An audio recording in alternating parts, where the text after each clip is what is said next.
What is up, guys? It's your boy Phil Shocker, the nice Jack Dog here. Ignore the fact that there's maybe an echo or something like that. It's just that I'm probably in my living room right now, and it's echoey because, being the only one that lives in here.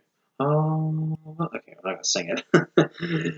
But we are here for a Week 7 team builder in the WWC, going against Acorn and his Boise Blazekins. And after relooking at his team, I'm not gonna lie to you guys, I don't think we can win this week, but I went really creative with this team. Like, probably the most creative I've ever went with a team before. And I'm not saying it's going to win me this game, but it gives me hope that I can win this game. It gives me several options to win this game. It gives me several options to help cripple some things. And I rocked out massive tech versus my opponent. Like, massive tech. That I am hoping does some things for me, but we'll get into that. But if you guys can, hit the like button down below if you already. Subscribe to Drilling for Shocker Crew today because you'll be friendly with the king of the crew. Let's break down Boise's team. Boise's team's most threatening and the hardest mon for me to have to 1v1/beat is his G-Max Melmetal. He's easily going to be bringing that Pokemon every single week, and it's no difference. It actually has a really solid matchup versus mine. And I'm just really not looking forward to playing this thing. I'm not going to be honest with you guys. But he's going to be rocking with Melmetal. I definitely think Mamoswine comes versus my team. Skuntank is really a problem versus my team for my fairies to really try to break and beat. Also for my Azo. Shaman, really defensive Shaman, like mix, but more Fizz Def. Shaman is going to be a bit of a problem. My Lodic may or may not be the burn set this week. I think he's going to potentially want to prep really, really hardcore for Dracovish. Which, sorry in advance, Zach, I'm not bringing Dracovish, which means you can't get the emote. I'm very sorry to all the people that wanted it, but this was just not the matchup for Dracovish. Usually with your first pick, it should be able to come to every single game, and I'm not going to lie to you guys, I want to bring Dracovish to this game. But I feel like with Melmetal being such a threat to my team, I have to find a way to beat it, because again, if I lose to Acorn, I have to win out, and I still have Nate's team. I still got Photon, who's technically would have been number 1 in the league, or may or not, in case, he had lost to Ian or not, but we'll never know. But full time, definitely think it's one of the best. In our schedule, we still have to face the undefeated team at the moment, as of recording this video. And Checkmate, and then we have Matthias, who has a very scary team as well.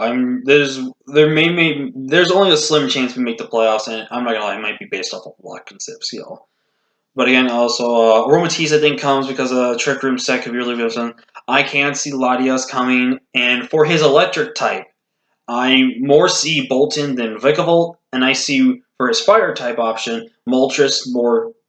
I can see both. I lean a little more towards Moltres because Moltres gives a better chance to beat 1v1 my Appleton. And then Kangaskhan's really up in the air if he wants to bring that.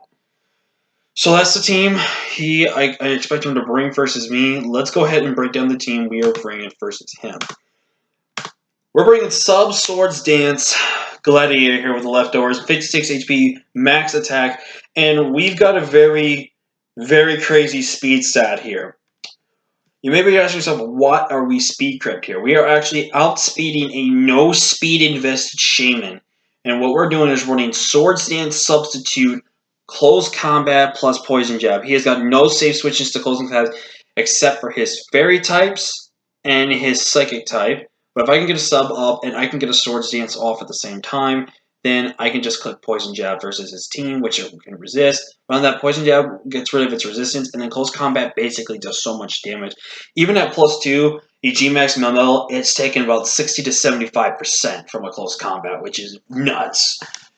But Sirfetch's role is to hopefully either win late game or break real early / mid game for us, which is very important. One way we could potentially win this game, and it's very, very crazy that I just said that, yes I know, but I think is the way we can, and that is Heavy Duty for Bombi. Tinkerbell here.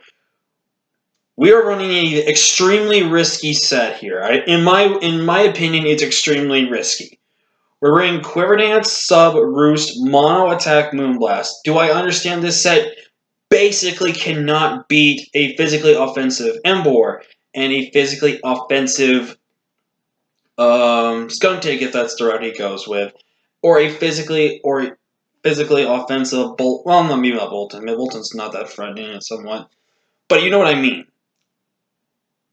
If I can get rid of Melmetal or triple Melmetal to where I get one Quiver Dance up, I beat Melmetal.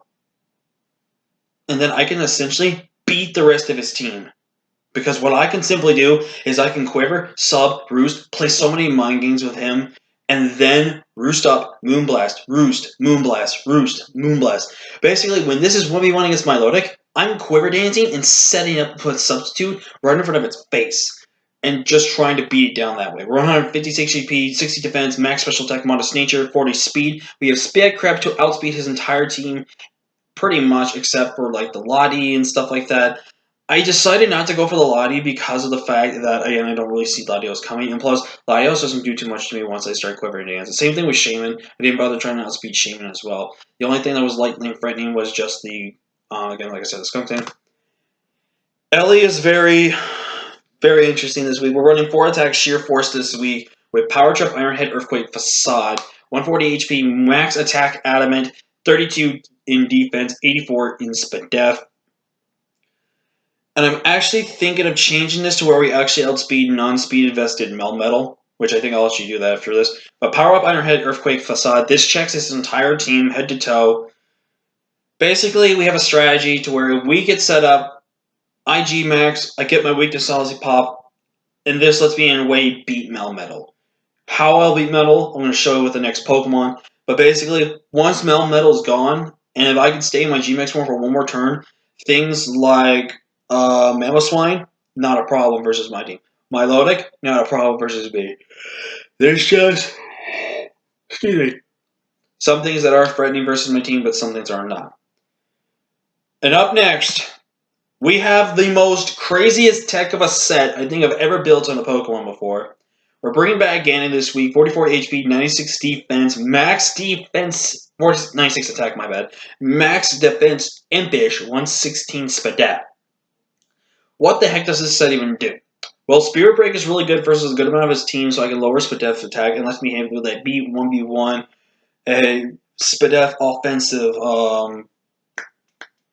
Skunk Tank. And we got Low Kick. Low Kick, super good. If I get some chip damage, this actually gives me a chance to potentially two-shot Melmetal before it G-Maxes.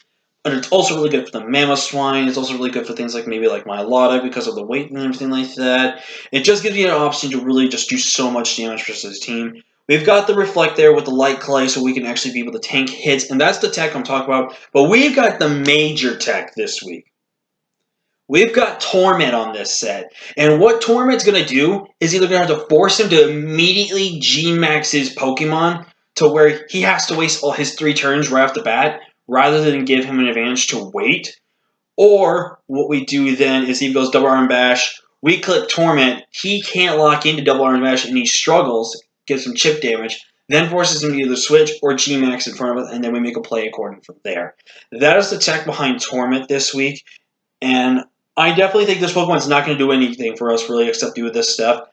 Torment can also be really good because it stops anything from setting up. It also stops anything from really just trying to kill me down with my team. And we have one Mon that has the most insane moveset that I think anyone will ever see. We're bringing the debut of Apple Pie the Appleton, which doesn't have a great matchup, but a decently good matchup nonetheless. Iron Defense, Amnesia, Leech Seed, Body Press, 122 HP, Max Defense, Bold Nature, 104 Spadef. Basically, this is the win con. We set up with Iron Defense and Amnesia, Leech Seed, everything, and then Body Press everything.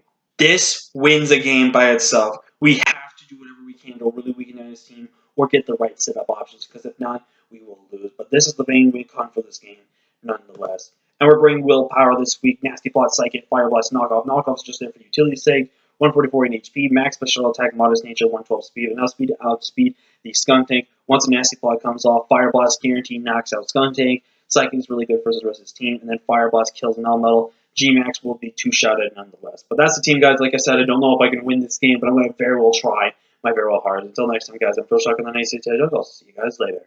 Peace.